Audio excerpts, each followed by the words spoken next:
First of all, I think the glaring visual here tonight is the absence of Eamon Ryan. And I think that's a big mistake on his part, to be honest with you. And when you read down through the motion, most of the measures are to do with your department, Minister, with finances. But actually, the one the whole country is discussing is the question of ending turf cutting. We'll be talking about carbon tax again tomorrow. It is a massive issue, one which my party spent a lot of time examining and studying. And I have to say, Ivana Bacik of the Labour Party is completely wrong on it. She is absolutely completely wrong. And there isn't a heap of evidence to show that carbon tax is the right thing to do or that it alleviates the climate disaster, quite the opposite. But I'd like to move the PPP amendment while welcoming the Sinn Féin motion, but I hope that they'll accept our amendment and in the spirit in which we're trying to address this issue. And to start by saying that it is entirely possible for two different things to be true at the same time. That might come as some surprise to some of the deputies here. It might surprise climate deniers, and it might even surprise you, Minister. But we have, on the one hand, a global climate catastrophe on our hands, and yet, on the other hand, we have some people who continue to need to use fossil fuels to survive in their homes and also to move around. Both things are true at the same time. It's absolutely true that the climate crisis is worsening, that this week we're likely to see record temperatures in the Indian continent that will kill literally thousands of people, that records elsewhere will be broken, and that in some cities and regions, temperatures will exceed the ability of human habitability. And it's true that this year again will be among one of the warmest on record, and that floods, droughts and storms will destroy lives, crops and biodiversity. So it's also true that every policy we take to deal with this can either address the systemic nature of the causes of climate change or not, that it can hinder rather than aid the fight against climate change. So bear with me, Minister, because I think it's important to say we need to stop burning turf. It is very CO2 intensive, more so than coal or oil.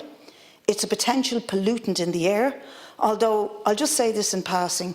I believe that if we examined the areas where deaths happen from poor air quality, they're more likely to happen in bigger cities where traffic is severely congested and where air quality is extremely compromised. I represent a constituency, Dublin South Central, which has consistently reported in EPA findings the worst air quality in the country.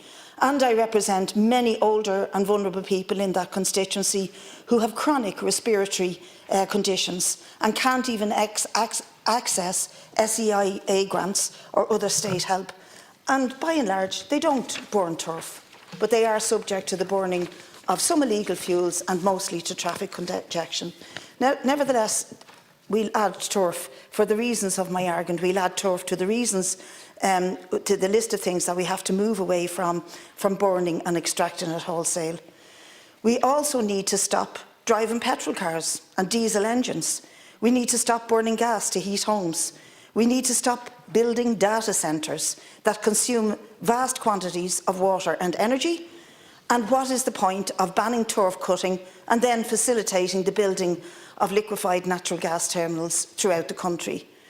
But we need to do all of this urgently and immediately. How we do it is not just a question of tactics. How we do it will determine if we can succeed in stopping a climate catastrophe and reducing emissions or not. We will debate the carbon tax tomorrow, as I said, but I see that the government's turf policy is very much in the same category. An emphasis on personal, individual behaviour while ignoring the systemic causes that drive the emissions up. And I reject utterly the idea that turf burning is a cultural or a uniquely Irish thing, which must not be upset or challenged. That's nonsense. And I think if we were to call out what it is behind that idea, it's straightforward climate denial. And the fact is that it is no accident that the deputies in here who've consistently denied the facts of climate change resort to this mystical cultural argument to defend the continued burning of turf. You could argue that coal is as much a cultural aspect of the lives of people in Poland, Germany or Spain. It's the building block of much of Britain. It's the foundation of the trade union movement, not just in Britain, but for working class organisations across the globe. Does that mean that those regions get a free pass to continue burning it? No, it doesn't. What I believe to be true is how we stop using our burning turf is critical. And so therefore, we want to argue that if by September, this state cannot say to the households who rely on turf, here is a scheme that will fully compensate you financially, and here is another scheme that will ensure that your home does not freeze and is fully retrofitted to the highest degree in readiness for that change, then we've no business proposing such a ban or pretending even that we understand what we mean by just transition. We've seen the changes with Bord na Móna, for example, that government ministers say and repeatedly say, just transition this, just transition that, but they're utterly ignorant of what that means or what it should mean.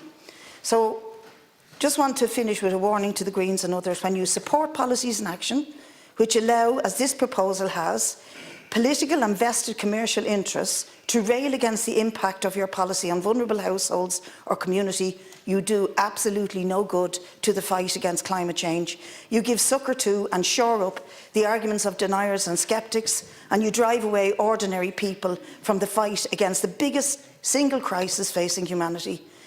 This is the case again with carbon taxes on ordinary people, and it's the same with the banning burning of turf.